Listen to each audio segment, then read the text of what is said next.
In today's tech video, I'm going to show you how to fix Netflix if it isn't working on your Westinghouse Smart TV.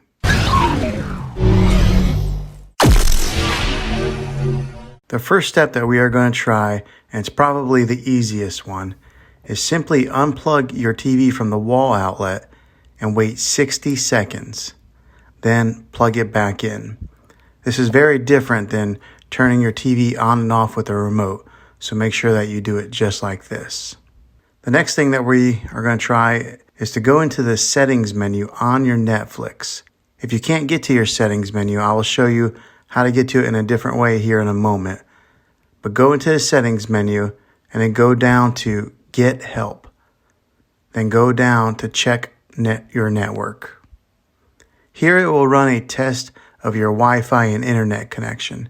You should get all the check marks if your internet is running properly. If you don't have all the check marks, then you're not getting Netflix because your Wi-Fi is probably down. Try resetting your router to see if it fixes that. If you have a network that is successful, then we will try this next step. Go ahead and click down one more step where it says Reload Netflix. This will close out the Netflix app and restart it. Hopefully this fixes it. If you are unable to access the Netflix screen and you have an error message that looks like this, you will want to click over to where it says More Details, and it'll take you to the settings menu right there. If these steps didn't work, with the last step here would be to delete your Netflix app on your TV and then reinstall it. You'll have to log back in with your credentials, but this should fix your problem. Well, hopefully one of these methods worked.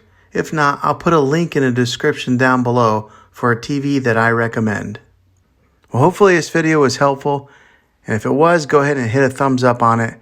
Go ahead and subscribe to my channel. I make tech videos all the time, and I would love to have you back in the next one. Take care.